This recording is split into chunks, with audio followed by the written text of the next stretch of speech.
జూబ్లీహిల్స్ ఉప ఎన్నికల ఫలితం వెలువడింది. అనూహ్యంగా కాంగ్రెస్ పార్టీ అభ్యర్థి నవీన్ యాదవ్ ఘన విజయం సాధించారు. అంటే ఎందుకు అనూహ్యం అనాల్సి వచ్చిందంటే పోటాపోటీగా ఉన్న వాతావరణం పొద్దున తొలి ఫలితం పోస్టల్ బ్యాలెట్లో కానీ ఆ తర్వాత వచ్చిన షేక్పేట రిజల్ట్లో కానీ దాదాపు హోరాహోరీగా కేవలం 3% తేడా ఉన్న ఓటింగ్ ఫలితం కాస్త ఒక్కసారిగా ఒక్కొక్క డివిజన్ల వారీగా రౌండ్ల వారీగా పుంజుకుంటూ నవీన్ యాదవ్ తిరుగులేని మెజార్టీ సాధించడం అనేది నిజంగా ఉప ఎన్నికల చరిత్రలో ఒక రకమైన అనూహ్య విజయంగానే చెప్పొచ్చు. మరి ఇంతటి విజయం ఎలా సాధ్యమైంది? 7వ తారీఖు వరకు బీఆర్ఎస్దే గెలుపు అని, 7వ తారీఖు వరకు ప్రతి సర్వే కూడా బీఆర్ఎస్దే గెలవబోతుందని చెప్పిన తర్వాత ఆ చివరి 3 రోజుల్లోనే ఫలితం తారుమారైన పరిస్థితి. ఏం జరిగింది తెలుసుకుందాం. సుప్రసిద్ధ పొలిటికల్ అనలిస్ట్ శ్రవణ్ గారు వాళ్ళు మనతో ఉన్నారు. సో శ్రవణ్ గారు చూశారు కదా, నమస్తే అండి. సో చూశారు కదా ఏం జరిగింది ఈ చివరి 3 రోజులు అనేది ఏం జరిగింది అసలు? ఖచ్చితంగా గెలిపోవటంలో అనేది నేను ఎన్నికల ఉన్నటువంటి అవగాహన ప్రకారం 3 ఫ్యాక్టర్లు. ఒకటేమో 3 రకాలుగా ఉంటుంది. ఒకటేంటి ఫ్యాక్టర్స్ పనిచేస్తాయి. అంటే ఒకటి గెలవాలా వద్దంటే ఫ్యాక్టర్స్ అంటే మా కాలనీకి పలానా రోడ్డు కావాలి, మా ఊరికి పలానా బస్సు రైలు కావాలి, లేదంటే డ్యామ్ కావాలి, ఇవి ఫ్యాక్టర్స్. లేదా నువ్వు ఆ పథకం ఇస్తానో ఇచ్చారా ఇవ్వలేదా, ఇంకా ఇస్తారు కొత్తగా ఏమైనా ఇస్తున్నావా, ఇవి పని చేయాలి. కానీ ట్రెండ్ ఎప్పుడో పోయింది. సెకండ్ పని చేస్తూ ఉంది మేనేజ్మెంట్. మూడవది మ్యానిపులేటింగ్. ఇప్పుడు మ్యానిపులేటింగ్ అంటే ఓట్ చోరీ, పార్లమెంట్ ఎన్నికలు వినపడుతున్నట్టు ఫలితాలను తారుమారు చేశారు, మ్యానిపులేట్ చేశారు అనేది. సో ఆ మ్యానిపులేటింగ్ అనేది జూబ్లీస్ వర్తించకపోవచ్చు, అది ఉన్నది కూడా నాకు పెద్దగా అనిపిస్తలేదు. మేనేజ్మెంట్, ఇది మేనేజ్మెంట్ ఏంటంటే పోల్ మేనేజ్మెంట్. ఓటు ఎట్లా చేశారంటే బూతింగ్ వైజ్గా చేశారు, ఓటు టు ఓటు చేశారు, ఎప్పటికప్పుడు రెక్టిఫై చేసుకుంటూ వస్తున్నారు. ఇక్కడ నామినేషన్ కానించి ఓటుని చీలకుండా ప్రయత్నం చేశారు. ఇక్కడ బీఆర్ఎస్ ఓన్లీ కాంగ్రెస్ కూడా కాదని నేను అంటాను, ఇది రేవంత్ రెడ్డి అంటాను. కాంగ్రెస్ గుర్తు కాదు, ఇక్కడ పనిచేసింది రేవంత్ రెడ్డి.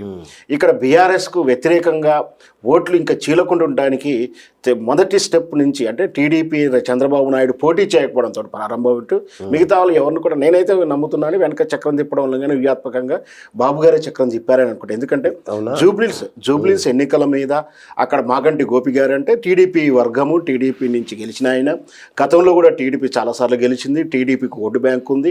అక్కడ సామాజిక వర్గం దృష్ట్యా చూసినా ఇవన్నీ చూసినా కూడా టీడీపీకి బలమైన క్యాడరో, ఓటు శాతము, ఇన్వెస్టర్ ఇన్ఫ్లుయెన్సర్స్ అంటే పెట్టుబడి పెట్టే వాళ్ళు కానీ, ఎందుకంటే జూబ్లీస్ మనందరూ తెలుసు ధనికులు అందరూ ఉంటారు, సినిమా వర్గానికి చెందిన వాళ్ళందరూ ఉంటారు. సో ఏ రకంగా చూసినా టీడీపీకి ఒక ప్రయారిటీ స్థానం అవుతుంది. అట్లాంటి ప్రయారిటీ స్థానంలో బీఆర్ఎస్ ఓడిపోయినప్పుడు బలహీనంగా ఉన్నప్పుడు ప్రత్యామ్నాయంగా మేము ఎదిగి మా ఓటు బ్యాంక్ను చూపించుకొని నిరూపించుకోవాల్సిన స్టేజ్లో బాబు గారు వెనక్కి వెళ్ళడం అంటే పోటీ చేయకుండా వెనక్కడం అంటే వ్యూహాత్మకంగా వ్యవహరించాడు. అది రేవంత్ రెడ్డి గెలుపు కోసం సహకరించాడు అనేది నేను చెప్తాను. రేవంత్ రెడ్డి ఈడ టీడీపీ పోటీ చేయకపోవడంతో పాటు జనసేన పోటీ చేయకుండా ఉండటానికి, ఎంఐఎం కూడా పోటీ చేయకుండా ఉండటానికి, సరే అది ఎత్తుగడైతే వాళ్ళు వేశారో ఏం చేశారు, ఇంతమంది కలిసి ఒక మొదటి దశలోనే ఒక 25% గెలుపుగా భావించుకున్నారు, గెలుపుగా మలుపుకున్నాడు రేవంత్ రెడ్డి గారు. ఆ తర్వాత సర్వే రిపోర్ట్స్ అన్నీ కూడా ఇక్కడ నేనేం చెప్పాను, గెలుపు ఓటమిని ఫ్యాక్టర్లు పనిచేస్తాయి అంటాడు.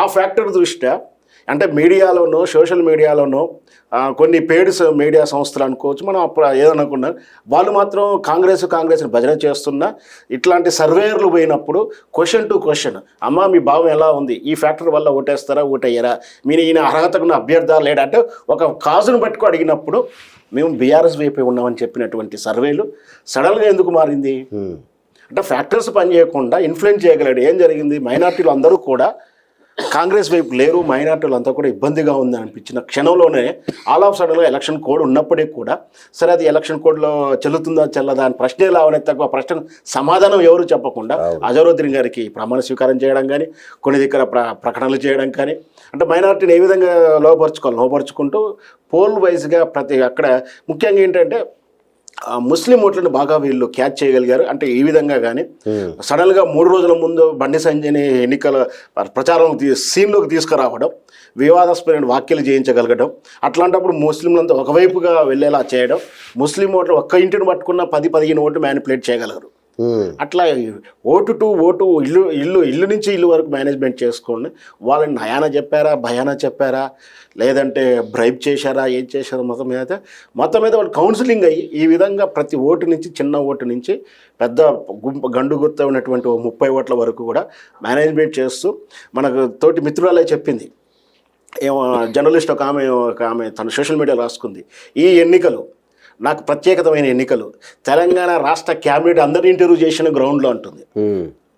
గ్రౌండ్లో చేశారంటే ఒక్క బట్టి విక్రమార్ గారు సమయంకి ఏదో దొరకలేదు, మిగతా వాళ్ళందరూ చేసేసినాయంటే పాలనా వ్యవస్థ మొత్తం కేంద్ర మన ఈ రాష్ట్ర ఏదైతే మంత్రివర్గం ఉందో మొత్తం పనిచేస్తూ పాటు బ్యూరోక్రాట్స్ వ్యవస్థ అయినటువంటి ఎన్నికల వ్యవస్థ, పోలీస్ వ్యవస్థ, మండల వ్యవస్థ, జిహెచ్ఎంసీ వ్యవస్థ అందరూ కూడా ఎప్పుడైనా ఈ వ్యవస్థ లేక సహజంగా అధికార పార్టీ ఉంటుంది. ఇన్ని రకాలుగా చేయడం బట్టి ఆ గేమ్ అంతా కూడా ఒకవైపు మారింది అనేది నా ఉద్దేశం. రైట్. అంటే బీఆర్ఎస్ పార్టీ ఆరోపిస్తుంది ఏమని, రిగ్గింగ్ చేశారు అని. ఓకే, దొంగ ఓట్లు, ఈవెన్ నవీన్ యాదవ్ తమ్ముడికే దొంగ ఓట్లు 3-4 ఉన్నాయి మేము పట్టించామని రేవంత్ రెడ్డి చెప్తున్నాడు. సో ఈ దొంగ ఓట్లు, ఈ రిగ్గింగ్ అనేది ప్రధాన పాత్ర పోషించిందా ఈ ఎన్నికల్లో? ఖచ్చితంగా అండి. నేను అదే ప్రజాస్వామ్యం కూలీ చేయడంలో నేను ఒక 5-6 రకాల ఫ్యాక్టర్స్ చెప్తూ వస్తున్నాను. ఫస్ట్ ఉదాహరణకు మనకు ఖైరతాబాద్లో ఓటు ఉంటే మనకు ఇప్పుడు ఎన్నికలుగా జూబ్లీస్ రాయించుకోవడం చిన్న తప్పిదంగా చూస్తాను ఇట్లా, లేదా నాకు 18 నిండకుండా నేను చెప్పాను, ఇది పెద్ద తప్పిదం నేరం కూడా కనపడదు. ఇంకొకటి ఏంటంటే గుండుగుత్త లేని వాళ్ళ ఓట్లు రాయించడం, ఇది రెండవది అయిపోయింది. మూడవది ఒకరి బదులు ఒకరు వేసే మోసమైన ఓట్లు, ఫేక్ ఓట్లు, దొంగ ఓట్లు, ఇది చూసాం మనం ఎప్పటి నుంచో చూస్తున్నాం. నాలుగవది రిగ్గింగ్ ఓట్లు. ఈ తరం దాటి 4 రిగ్గింగ్ ఓట్లు దాటి ఇంకొకటి జరుగుతుంది ఇప్పుడు, ఈవీఎం ట్యాంపరింగ్ అని అంటున్నాం. సరే జూబ్లీస్ అయ్యిందని చెప్పడం కాదు, ప్రజాస్వామ్యం ఏ విధంగా వ్యవస్థలు కూలీ చేసుకొస్తుందో చెప్పే ప్రయత్నం. ఈవీఎం ట్యాంపరింగే కాదు, ఇంకొక దశ దాటిపోయి రిజల్ట్ని మ్యానిపులేట్ చేస్తూ ఉన్నారు, కౌంటింగ్ను మ్యానిపులేట్ చేస్తూ. అంటే ఒరిజినల్ కౌంటింగ్ వేరు, టోటల్ కూడేటప్పుడు ప్రకటించేటప్పుడు మ్యానిపులేట్లు అవుతున్నాయి. అది రాష్ట్ర గతంలో జరిగిన పార్లమెంట్ ఎన్నికలప్పుడు విన్నాం. ఇట్లా జరగలేదని నిరూపించుకోలేదు ఆ ప్రభుత్వాలు ఏవి కూడా. అంటే జరిగిందని అనుమానంగా నేను భావిస్తాను. అంటే ఇట్లా జరుగుతున్నప్పుడు ఇక్కడ రిగ్గింగ్ అవకాశాలు ఉన్నా చెప్పేవారు ఎవరు, రిగ్గింగ్ జరిగిందని చెప్పే నోరు లేవు. ఎందుకంటే మనం చూసాం 10 సంవత్సరాలు అంటే 3 టర్మ్స్ బీఆర్ఎస్ పార్టీ అయినా గోపీనాథ్ గారు అయినా గెలిచిన వ్యక్తికి క్యాడర్ లేకుండా పోలింగ్ బూత్లో లేరనే వార్త మనం ఏదైతే వింటున్నామో, పోలింగ్ బూత్లో ఎందుకు లేని పరిస్థితి ఎలా క్రియేట్ చేయండి అంటే అది ఒక రకమైన రిగ్గింగ్ అని నేను ఆరోపిస్తాను. నేను గెట్ చేస్తున్నది రిగ్గింగే. ర్యాగింగ్ చేసి ఎలాగొట్టారా, రిగ్గింగ్ చేస్తానికి ఎలాగొట్టారో తెలియదు, కానీ ఒక స్థానిక ఎమ్మెల్యే 3 టైమ్స్ ఉన్న క్యాడరు బీఆర్ఎస్కు 10-13 సంవత్సరాల పట్టునటువంటి ఒక రాజకీయ పార్టీకి పోలింగ్ ఏజెంట్ ఉండడంటే ఎట్లా నమ్మాలి? ఉండని పరిస్థితులు ఎందుకు వచ్చాయి? దాన్ని రిగ్గింగ్ అంటే ఓటేయడం కాదు, ఓటేసుకున్న పరిస్థితులు కల్పించుకుని రిగ్గింగ్ అని భావించవచ్చు. బహుశా ఎంత శాతం వరకు గెలుపు ఒకటి డిసైడ్ చేసినది వేరే ఫ్యాక్టర్. అది సో రిగ్గింగ్ జరగలేదని మాత్రం నేను బ్లైండ్గా సర్టిఫికేట్ ఇవ్వలేను. రైట్. సో రిఫరెండంగా భావిస్తున్నాం అది కాంగ్రెస్ పరిపాలనకి అన్నారు కేటీఆర్. ఇది నిజంగా రిఫరెండంగా పనిచేసిందామని అనుకోవచ్చా? కేటీఆర్ గారు కాంగ్రెస్కి రెఫరెండం ఉన్నారు, కానీ నేను కాంగ్రెస్కి రెఫరెండం కాదు, రేవంత్ రెడ్డి రెఫరెండం అని చెప్తా ఉన్నాను మొదటి నుంచి కూడా. ఇది ఖచ్చితంగా రేవంత్ రెడ్డికి లైఫ్ అండ్ డెత్ గేమ్ లాంటిది. ఒకవేళ ఓడిపోతే ఇప్పటి వరకు ఉన్న ప్రతికూల ఒక్కసారిగా దాడి చేసే ప్రమాదం ఉంది. రేపు అంటే నేను సాధారణంగా అర్థం అవ్వడానికి చెప్తున్నాను ఏంటంటే, రేపు రాబోయే 26 జనవరి నాడు జెండా ఎగరేస్తడయ్యలేని పరిస్థితులు కూడా ఏర్పడతాయి ఒక రాష్ట్ర ముఖ్యమంత్రిగా. అట్లాంటి ప్రతికూల పరిస్థితులు ఉన్నాయి. అధిష్టానంతో విభేదాలు కానీ అదంతా సముఖత లేని అది ఉన్నట్టుగా అనిపిస్తూనే ఉంది. ఒకవేళ ఇక్కడ ఓడిపోతే ఆసుపత్రి దెబ్బతింటుంది, ఇక్కడ గెలిస్తే మాత్రం బలాన్ని చేకూర్చుకుంటాడు. కాబట్టి దానికి తగ్గట్టు ఎఫర్ట్ పెట్టాడు. ఆ ఎఫర్ట్ రాజకీయ చతురత ప్రదర్శించడంలో కేసీఆర్ కానీ నరేంద్ర మోడీ కన్నా ఎక్కువ ఎఫర్ట్ పెట్టాడని చెప్తాను. అంటే మామూలుగా పోల్ మేనేజ్మెంటు లేదంటే ఉప ఎన్నికల్లో పోటీ చేయడంలో గెలుపొందడంలో బీఆర్ఎస్ది ఒక స్పెషల్ ఆర్ట్ అని చెప్పుకుంటారు. సో ఇక్కడ కాంగ్రెస్ చూస్తే కాంగ్రెస్ అంతకు మించినట్టు కనబడింది ఈసారి పోల్ మేనేజ్మెంట్. అట్లా అనుకోవచ్చా? వీళ్ళు బాగా నేర్చుకున్నారు అనుకోవచ్చా? ఖచ్చితంగా పోల్ మేనేజ్మెంట్ అందరూ అన్ని పార్టీలు చేస్తాయి. ఇప్పుడు అధికారంలో ఉంది కాబట్టి వీళ్ళు కలిసి వచ్చిందే, కానీ మీరు అన్నట్టు బీఆర్ఎస్ ఓడిపోయిన సందర్భాలు కూడా ఉన్నాయి. అధికారంలో ఉన్న సందర్భంలో కూడా నారాయణ ఖేడ్ అనుకుంటే ఓడిపోయింది. బహుశా క్లారిటీ ఉండాలంటే ఒక్క నిమిషంలోనే దుబ్బాక ఎన్నికల్లో ఓడిపోయింది. తర్వాత హుజురాబాద్లో టైం అప్పుడు ఓడిపోయింది. కొన్ని సందర్భాల్లో గెలిచింది, కొన్ని సందర్భాల్లో ఓడిపోయినా పోలింగ్ మేనేజ్మెంట్ అందరూ చేస్తారు. ఇక్కడ అధికార పార్టీ కాబట్టి కలిసి వచ్చిన అంశంగానే చూస్తున్నాం. ఇంకొకటి ఏంటంటే సునీత గారికి చాలా అంశాలు పాజిటివ్గానే ఉన్నాయి. గతంలో వాళ్ళు చేసిన అభివృద్ధి పథకాలు కానీ 2 టైమ్స్ 3 టైమ్స్ ఉండడం, బలమైన సామాజిక వర్గం ఉండడం, బలమైన ఆర్థిక కుటుంబం కావడం, బీఆర్ఎస్ పాలనలో అతను ఒక సుమారు 3,000 పైచిలకు డబుల్ బెడ్రూమ్లు ఇప్పించడం కానీ ఇన్ని చేసినా కూడా ఇక్కడ గతంలో ఒక ఉదాహరణ మనం వింటూ ఉంటాం. ఒక హాస్టల్లో 100 మంది ఉంటే ఒక 10 రకాల టిఫిన్లు ఓటేయమంటే ఉప్మాకి 20 మంది వేస్తారు, మిగతా ఓట్లని 5 పడ్డా కూడా ఎక్కువ పడింది 20 కాబట్టి వాడే గెలిచినట్టుగా భావించి ఆ ఉప్మాని ఇష్టం లేకుండా 80 మంది తింటారు. అలాగే ఇప్పుడు బీఆర్ఎస్కి ఎన్ని ఓట్లు వచ్చినాయి, ఇక్కడ వచ్చిన ఓట్లన్నీ కూడా అన్ని పార్టీలన్నీ కలిపి కాంగ్రెస్కి పడిన కాబట్టి 25,000 ఓట్లు వచ్చింది. అది నిజమైన కాంగ్రెస్ ఓటు బ్యాంక్గా భావించాల్సిన అవసరం లేదు, అధికార పార్టీ ఓటు లేదా పోల్ మేనేజ్మెంట్గానే చూస్తాం. మామూలుగా మాగంటి సునీత భార్య కాదు, ఆమె లెజిటిమేట్ వైఫ్ కాదు, ఓకే అని ఒక ప్రచారం జరిగింది. ఈ ప్రచారం ఏమన్నా విజయావకాశాలు దెబ్బతీసిందా? అది అసలు నా ఉద్దేశంలో అయితే ఎలక్షన్లో పని చేయలేదు, పని చేయకూడదు కూడా అంటారు. ఎందుకంటే ఆమె భార్య అవునా కాదనేది ప్రజలకు అవసరం లేదు. వాస్తవానికి అయితే ఆయన 2 ఎలక్షన్లప్పుడు ఆమెనే భార్యగాను, అసలు వీళ్ళు తెర మీదకి వచ్చేటప్పుడు చాలా మందికి తెలియదు ఇంకో భార్య ఉన్న విషయం. ఎగ్జాక్ట్లీ. ఓకే, దాన్ని వీళ్ళు కోడ్ చేశారు. దీన్ని ప్రభావం చేయడానికి ఎన్నికల ముందు ఆమె నాకు ఏదో అన్యాయం జరిగింది, కనీసం చనిపోతే చూడడానికి రానియలేదు, ఈ మరణం వెనుక కేటీఆర్ మీద అనుమానం ఉందని కూడా చెప్పింది. వాస్తవానికి అనుమానాలు ఉంటే ఆ రోజు ఎంత కన్నతల్లి లేదా భార్య అని చెప్పుకున్నామే, శవాన్ని చూడని కుట్ర శవం మీద అనుమానాలు ఉన్నప్పుడు ఆ రోజే హంగామా చేస్తారు. ఎందుకంటే అంత ప్రేమ ఉన్నప్పుడు ఆ రోజు పోయి పోలీసులు చెప్తారు, కనీసం చెప్పకుండా నలుగురితో చెప్తారు. అవేవి ఎలాంటి సీన్ క్రియేట్ చేయని వాళ్ళు ఎన్నికల ముందు చేయడం అంటే దాన్ని గెయిన్ చేయడానికి ప్రయత్నం చేశారు, కానీ అది పెద్దగా పనిచేసింది అయితే నేను అనుకోను. వాస్తవానికి ఒక మహిళ మీద ఆ విధంగా నీచంగా కామెంట్ చేయడం, దీన్ని ఇట్లా ఎన్నికల్లోకి తీసుకురావడం అనేది వాళ్ళు చేసిన పొరపాటుగానే భావిస్తారు. రైట్. ఇంకోటి, ఆమె స్థానికురాలు కాదు, స్థానికంగా ఉండదు అనేది ఒకటి నడిచింది. అట్లాగే ఎవరైతే చనిపోయిన ఎమ్మెల్యే మీద ఉన్న వ్యతిరేకత, అంటే 3 సార్లు ఎమ్మెల్యే సహజంగా కొంత వ్యతిరేకత ఉండే అవకాశం ఉంది. ఆ వ్యతిరేకత కూడా పని చేసిందా? వ్యతిరేకత పెద్దగా ఏం పని చేయలేదు.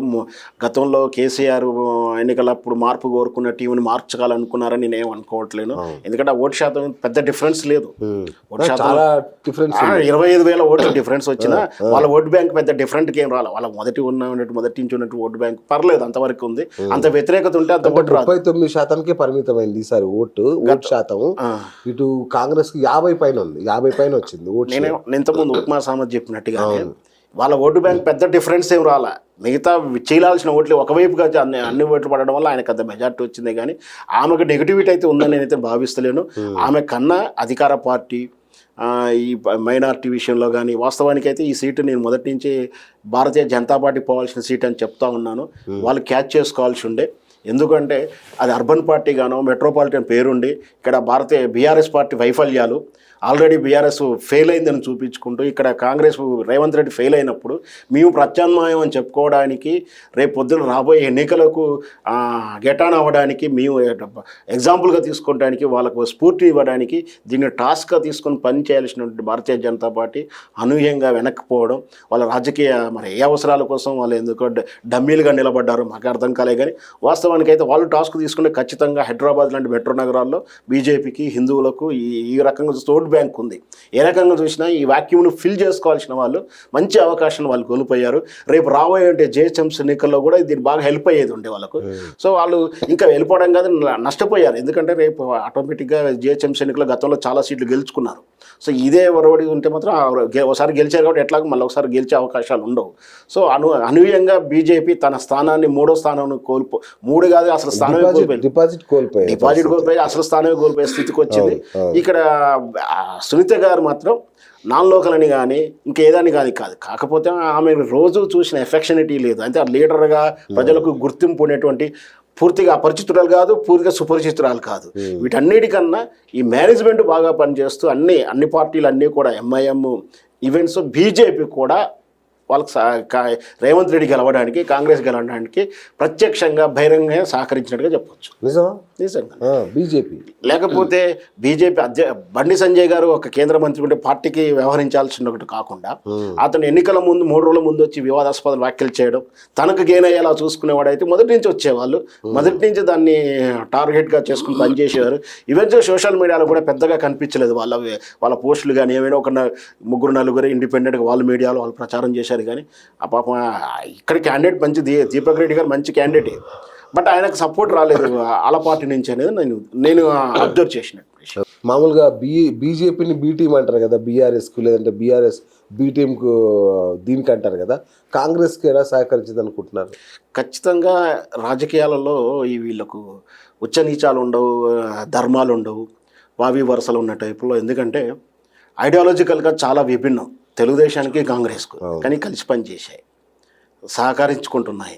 ఇక్కడ కాంగ్రెస్కు బీజేపీకి అసలు పడదు, కానీ రేవంత్ రెడ్డికి ఏ నష్టం జరగకుండా వాస్తవానికి ఇక్కడ జరగాల్సిన ప్రతిపక్ష పార్టీలో ఉన్నది రేపు రాబోయే స్థానాన్ని గెలుచుకోవాల్సింది భారతీయ జనతా పార్టీ. అధికార పార్టీని టార్గెట్ చేసుకుని అధికార వైఫల్యాన్ని వాళ్ళు క్యాచ్ చేసుకోవాల్సిందే. కానీ వీళ్ళు తరచూ మీరు ఎప్పుడు చూసినా కూడా ఎప్పుడు ప్రెస్ మీట్ పెట్టినా ఇప్పటికి కూడా బీఆర్ఎస్ను కాంగ్రెస్ను బీఆర్ఎస్ను కేసీఆర్ను కేటీఆర్ను విమర్శిస్తారు. కానీ రేవంత్ రెడ్డి వైఫల్యాన్ని కానీ రేవంత్ రెడ్డి చేసిన మిస్టేక్స్ని కానీ స్కామ్లు కానీ ప్రస్తావిస్తలేదు. సో ఇక్కడ బీ టీం ఎవరికి బీ టీం ఎవరు అంటే ఖచ్చితంగా బీజేపీ అనేది అవసరాల దృష్ట్యా ఇటు బీఆర్ఎస్ తోటి బీ టీంగా పనిచేస్తుంది, ఇక్కడ రేవంత్ రెడ్డికి కాంగ్రెస్కు బీ టీంగా పనిచేస్తుంది. ఇక్కడ బీఆర్ఎస్తో పనిచేసినా పెద్దగా తప్పనిపిస్తలేదు నాకు. ఇక్కడ ఐడియాలజీకి దేశమంతా కూడా కాంగ్రెస్ని ఎప్పుడో చనిపోయిన నెహ్రూని, ఎప్పుడో చనిపోయిన గాంధీని, ఎప్పుడో చనిపోయిన ఇందిరాగాంధీని టార్గెట్ చేస్తూ బతుకున్న రాహుల్ గాంధీని పప్పుగా ట్రీట్ చేస్తూ ఏ విధంగా కూడా కాంగ్రెస్ కలిసి వచ్చే అవకాశాన్ని ప్రతి దగ్గర కూడా ఒక వేళ్లతో సహా నరుక్కుంటూ వస్తుండే బీజేపీ పార్టీ. ఇక్కడ మాత్రం బీజేపీ పార్టీ వేళ్ళులో కాంగ్రెస్ పార్టీ మళ్ళీ బ్రతకడానికి ఛాయిస్ ఇచ్చి ఇంకా ఎదగడానికి ప్రయత్నిస్తుంది. అంటే ఇక్కడ వరుసలు కానీ ఏమీ లేవు. ఇక్కడ మొత్తం మీద బీజేపీ అనేది పోల్చడానికి ఇబ్బందిగా ఉన్న ఒక ప్రియురాలు పాత్ర పోషిస్తుంది. ఈ ప్రియురాలు ఎవరొచ్చినా కూడా యాక్సెప్ట్ చేస్తుంది, ఎవరి ప్రయోజనాలను చేకూరుస్తుంది. ఎంఐ చివరికి కూడా ఎంఐఎంతో కూడా సహకరిస్తానికి ఎంఐఎం కూడా వీళ్ళకు లోపాయక అండర్స్టాండింగ్ ఉందనే చెప్పాలి. అవసరం వస్తే వాళ్ళు పోటీ చేస్తారు, ఎంఐఎం అవసరం లేని దగ్గర బీజేపీ చెప్తూ ఊరుకుంటుందనే అనుమానాలు వస్తూ ఉంది. అది బీహార్ రాష్ట్రపతి కనబడుతున్నట్టుంది కదా, బీహార్లో కాంగ్రెస్ ఓటు చీల్చడానికి చేసింది కదా, గెలిచారు. లాస్ట్ టైం అలాగే చేశారు, ఈ టైం కూడా అయితే అక్కడ ఓటింగ్ చేస్తాం. అందరికీ బహిరంగ తెలిసిన విషయం. అంటే అవసరం వస్తే కాశ్మీర్లో ఏదైతే ముస్లిం పార్టీతోటి స్నేహం చేసి ముస్లింతో భాగస్వామ్యంగా అధికారం పంచుకుంది, రేపు పొద్దున అవసరం వస్తే ఇక్కడ కూడా పంచుకునే అవకాశాలు ఉంది. అంటే అక్కడ ఐడియాలజికల్ కానీ ఏది పనిచేయదు. బీజేపీ పార్టీ అంత విలువల దిగజారి ప్రవర్తిస్తుంది. రైట్. మరి ఈ ఓటమిని ఇది కేటీఆర్ ఓటమిగా చూడాలా, బీఆర్ఎస్ ఓటమిగా చూడాలా, సునీత ఓటమిగా చూడాలా? అసలు ఇది ఓటమిగానే భావించను. నా ఉద్దేశంలో ఇది కేవలం రేవంత్ రెడ్డి గెలుపుగానే భావిస్తాను. ఈ గెలుపు మాత్రం రేవంత్ రెడ్డిని ఇది వాపుగా చూడాలి. వాపు కాదు, ఇది నిజమైన బలుపు అనుకుంటే మాత్రం ప్రమాదం ఉంది. ఈ గెలుపు అనేది రేవంత్ రెడ్డికి నష్టాన్ని చేకూర్చబోతుంది రాబోయే ఫలితాల్లో. ఇది చూసి ఈ ప్రేరణతో ఈ ఉత్సాహంతో స్థానిక సంస్థలకు వెళ్ళినా రేపు బై ఎలక్షన్స్ వచ్చే అంచనా ఉంది. వాటికి ఇక్కడ గెలిచాం కాబట్టి వెళ్తామంటే నీకు గెలిచుడి కోసం వనరులు సేకరిస్తాయి అంటే ఫండ్ రావడం కానీ ఏదన్నా ఊపు వస్తుందో కానీ అక్కడ పనిచేసే ఫ్యాక్టర్స్ వేరు, జూబ్లీస్లో పనిచేసిన ఫ్యాక్టర్స్ వేరు. స్థానిక సంస్థలు ప్రతి స్థానిక సంస్థ ఎన్నికలు ఉన్నాయి. అంటే సర్పంచ్ ఉంది, జడ్పీ చేస్తుంది, జిహెచ్ఎంసీ మున్సిపాలిటీ ఎన్నికలు ఉన్నాయి, అన్నీ కూడా డ్యూలో ఉన్నాయి. ఇవన్నీ ఖచ్చితంగా ఎన్నికలు రాబోయే 6 నెలల్లో పెట్టాల్సిన పరిస్థితి తప్పనిసరిగా ఉంది. బై ఎలక్షన్స్ ఉప ఎన్నికలు కూడా ఇది అనర్హత వేటు వారు వచ్చే ఉన్నాయి. ఇది నిజమైన గెలుపు అనుకుని ఈ గెలుపుతోనే రేపు రాష్ట్రం అంతా వస్తుంది అనుకుని మాత్రం రేవంత్ రెడ్డి గారు పప్పులో కాలేస్తారు. మరి ఇప్పుడు ఎన్నికలకు వెళ్ళాక తప్పని పరిస్థితి వచ్చేలా ఉంది కదా ఉప ఎన్నికల విషయంలో? వెళ్ళాలి కానీ ఆయన నేతృత్వం వెళ్తుంది. ఇప్పుడు ఒకవేళ ఇక్కడ ఓడిపోయి ఉంటే రేవంత్ రెడ్డి నేతృత్వం లేకపోయేది. కాకపోతే ఇప్పుడు రేవంత్ రెడ్డి నేతృత్వం వెళ్తుంది. కానీ నిజంగా ఇవే ఫలితాలు వస్తాయని ధైర్యంతో ధీమతో వెళ్తే మాత్రం మోసపోయే ప్రమాదం అవుతుంది. ఓకే. సో జిహెచ్ఎంసీకి ఈ దగ్గర దారి అనుకోవచ్చా? ఈ విజయం బాటలు వేసింది కాంగ్రెస్ ఇక జైత్రయాత్ర సాగిస్తుంది అనుకోవచ్చా జిహెచ్ఎంసీలో? నేను జైత్రయాత్ర సాగిస్తానని చెప్పదు కానీ గతంలో చాలా తక్కువ సీట్లు వచ్చాయి అనుకుంటా, బీజేపీ కన్నా చాలా తక్కువ వచ్చినాయి. ఈసారి మాత్రం ఒకవేళ మళ్ళీ మేయర్ పదవి పొందినా ఆశ్చర్యపడక్కర్లేదు. ఎందుకంటే ఇదే ఊపు కానీ ఇదే సిస్టమ్ కానీ బీఆర్ఎస్ అంత సీరియస్గా స్థానిక సంస్థ హైదరాబాద్ జిహెచ్ఎంసీ తీసుకోకపోవచ్చు అని నా అంచనా. సో ఈ రకమైన ఫలితాలు వస్తుంది, కాంగ్రెస్కి ఇంకా బలం పుంజుకుంటుంది. రైట్. ఫైనల్గా నవీన్ యాదవ్ విజయాన్ని ఎలా చూస్తారు? నవీన్ యాదవ్ గారిది రేవంత్ రెడ్డి గెలిపించినా కూడా తన కష్టాన్ని ఇన్నాళ్ళు చేసిన ఈ కష్టం కానీ వాళ్ళ నాన్నగారు ఇన్నేళ్ళు కష్టం అప్రతిష్ట పాలు ఏదో రకం రౌడీ అనో ఏదో పేరు తెచ్చుకున్నా ఎంత సంపాదించినా అధికారిక హోదాలో అధ్యక్ష అనడం ఎంత లైఫ్ గోలో దాన్ని తండ్రి తీర్చుకోలేకపోయినా కొడుకు తీర్చుకోగలగడం. పార్టీలు ఏమైనా నాకు తెలిసి బీఆర్ఎస్ కేసీఆర్ తోటి వాళ్ళకి విభేదాలు ఏమి ఉండవు, మంచి సత్సంబంధాలు లోపాయికారికి ఉంటాయి. ఇటు కాంగ్రెస్తో ఉంటుంది, అందరితో ఉంటుంది. ఎవరైతే గెలిపించారో ఏదే జూబ్లీస్ ప్రజలు సామాన్య ప్రజలకు మంచి జరిగే నవీన్ గారిని చూసుకొని ఆయన పక్కకునేటువంటి ఇప్పుడు మొన్నటిదాకా వచ్చిన విమర్శలు లేదు గుండాలు వాళ్ళ హల్తలు వసూలు చేయకుండా ఇంకా వాళ్ళకి ఇంకా మంచి చేయడానికి ఉంటే నవీన్ యాదవ్ మళ్ళీ ఒకసారి ఏ పార్టీలో గెలుస్తాడు, లేక మాత్రం నెక్స్ట్ టైం మళ్ళీ ఇంకొకసారి గెలవకుండా పోతాడు. Right. Thank you Shravan, thank you so much. So చూసారు కదా, ఇది ఇవాళ బిఎస్ అనాలిసిస్. నేను మీ బిఎస్ సైనింగ్ ఆఫ్.